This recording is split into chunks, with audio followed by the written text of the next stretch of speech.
Yu-Gi-Oh! Duel Monsters is one of the most famous, important, and popular anime and manga franchises in shonen history. You know it, you love it, and you probably revere it. It's basically what started the entire franchise and put it on the map. In fact, it's arguably been Konami's biggest cash cow over the last 2 decades. No doubt it's brought joy to millions around the world and probably hundreds of thousands of duelists into the trading card game itself. However, it's no secret that for better or worse, Konami seems completely shackled to DM, and it's almost like the franchise nearly drives most of their decisions when it comes to promotion and card creation. For years this was something that was just a mild annoyance, but recently it's been almost impossible to ignore and, dare I say, gotten to the level of somewhere between asinine and infuriating. In this video, I'll be covering as well as giving my opinions on Konami's recent troubling trend, as well as the light controversy caused by their baffling decisions. But before we do that, a quick thank you to our sponsor. This video is brought to you by the Fatal Core trading card game. I promoted Fatal Core and its groundbreaking simultaneous gameplay along with its successful launch on Steam in the past, but this time it's really outdone itself. Fatal Core's all-new draft mode is truly a thing of beauty. This mode lets you use and design completely new and never before seen cards. It's done through their innovative and intuitive draft system that gives effects and stats in exchange for shards, which players are given a specific amount of. This ensures you can make all types of cool and creative cards, but never an overly powerful deck that someone else can't match. With an absolutely endless amount of variety on how your custom cards can work together, there's no way the meta will get stale, and you'll never know what to expect from your next opponent. For anyone who doesn't want to draft, as always, Fatal Core's constructive mode is just as strong and rewarding as ever. With new features being added regularly, there's never been a better time to start playing the 100% free-to-play and never any purchase necessary Fatal Core TCG. Download it on Steam today using the link in the description below. Let's start with the recent controversy, shall we? The Legendary Duelist packs are a series of booster sets focused and centered around giving new cards to various characters from the first 6 Yu-Gi-Oh! Anime series. Since the inception of the series in 2017, the Legendary Duelist sets have been wildly popular with casual duelists as well as collectors. However, in the past couple of years, these sets have drastically improved from a competitive standpoint, and now pretty much everyone in the community enjoys them.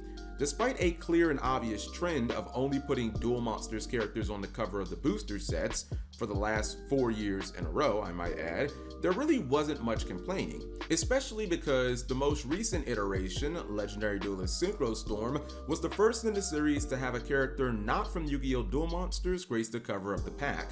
Having Yugo from Yu-Gi-Oh! Art 5 on the cover was a pretty big deal because it broke the trend that featured 7 DM characters in a row. This pattern in the Legendary Duelist series of putting DM characters front row center above all else is also, some would say, a microcosm of how Konami operates overall when it comes to promotion of its characters, but more on that later. The next Legendary Duelist booster set, Duels from the Deep, is where the problem arises. This was set to be the second booster set in a row where someone other than a DM character would be featured on the cover of the pack. This is true, at least if you buy the OCG version of the set. And one of the most inexplicable decisions Konami has made in years in terms of product promotion, the cover, character, and design have all been completely changed for the TCG. Rather than having Yu-Gi-Oh! Zexal's Emperor Nash, Shark, Reggie, honestly this guy goes by many names, Konami has opted to replace him with Mako Tsunami. Forgetting for a second how absolutely horrible the cover of the pack now looks from an aesthetic standpoint, and I'll get into that later, this decision was utterly laughable. For starters, unlike all the other characters who've been featured on the cover of the Legendary Duelist, Mako Tsunami himself is not actually a Legendary Duelist. Mako was never a major character from his own respective anime. In fact, it's just the opposite. He's the textbook definition of niche. Mako has all of 2 full-featured on-screen duels in DM, an anime that's nearly 225 episodes by the way. He doesn't win either match, his backstory and honestly even the duels themselves are largely inconsequential, as the only purpose they really serve is to give more important characters like Joey and Yugi someone to run over so that they can collect more locator cards or star chips or whatever. After the Battle City arc, you basically forget that Mako even existed in this show. Now compare that to Aoi Zaizen, who played 2 completely different archetypes in Yu-Gi-Oh! Variant brains and had almost 10 on-screen duels. How about Nash, who had like 30? These characters were far more important to their series, better duelist, and quite frankly, just more interesting than Mako. The question has been asked why Konami even made this change to begin with. The theory with the most traction seems to be that DM characters are simply more popular with Western audiences, while Yu-Gi-Oh! Zexal as a whole is incredibly popular in Japan. This is arguably true, but to me, this is more Konami's fault than anything. As mentioned earlier with the 7 DM characters on the cover in a row, Konami has a long history of putting Yu-Gi-Oh! Duel Monsters and its characters on a pedestal and promoting them, usually at the expense of the other 5 anime series. Let's take legendary duelist Rage Ra for example. In Japan, the set was known as Duelist of Gloom and was billed as a set for characters who use dark monsters. Gloom in the title specifically referred to a shadow heavily associated with darkness of the underworld in various classic mythologies. When I read that description, the absolute first character that came to my mind was Yubel. Gloom, dread, despair, darkness, that's pretty much Yubel's character in a nutshell. Not to mention, Yubel was a major character in the GX anime, serving as the major antagonist for season 3, and there's barely been any Yubel support since like 2008. It would have been a slam dunk pick for the set, but instead, Konami went right back to the DM well and picked Esperoba. You know, the guy who had one real duel in the entire show. What the hell was gloomy about Esperoba? I mean, does he even qualify as a villain? Decisions like these are why major characters from GX, Brains, 5Ds, and Zexal aren't more popular. Konami usually does everything in their power to promote DM characters rather than the other guys. But okay, what's done is done. Instead of getting an absolute badass boss character like Nash, we get a lame, forgettable one in Mako. In my opinion, this might have been salvageable in the eyes of many if Konami attempted even the bare minimum when designing the cover of the pack itself. Let's be honest here, it looks like a dull, lifeless, dreadful mess. Ironically, I feel like I'm describing Konami themselves. We get it, it's a water-themed pack, so you might expect some blue. But that's basically all that's on the cover.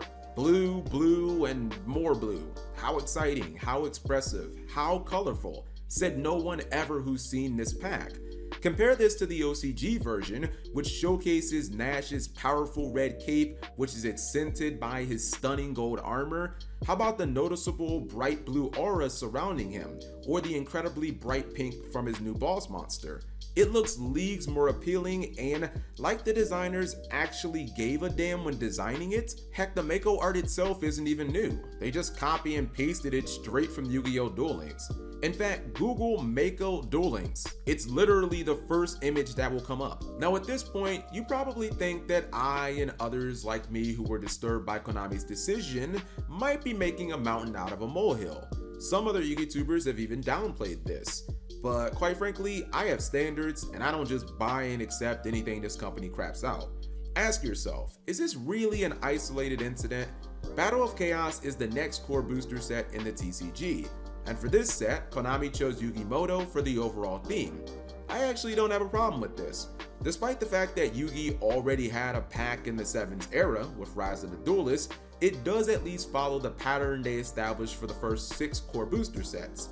My issue is with the seemingly random Blue Eyes White Dragon support that was shoved in at the tail end of the set. We all know that Blue Eyes and Dark Magician have always and will always continue to get support, but come on, did we really need it in the same set? Since Dark Side of Dimensions in 2016, there's been Blue Eyes cards in structure decks, core booster sets like Shining Victories, movie packs, megatons, etc, etc. Did we really need the 19th wave of Blue Eyes support in the last few years to be in Battle of Chaos?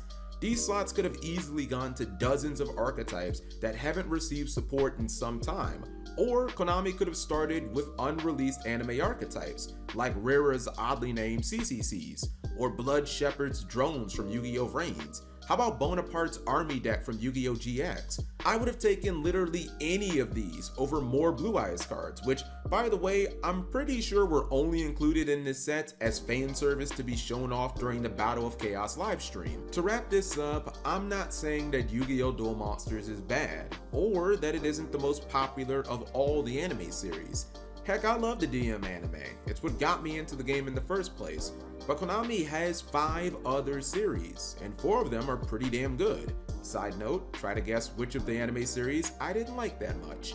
All I'm saying is, it'd be nice if they would put the same level of effort into promoting characters from those series as they do with Yu-Gi-Oh! Duel Monsters. So that is my thoughts and opinions on this topic, and you let me know yours in the comment section below. Thank you for watching as always.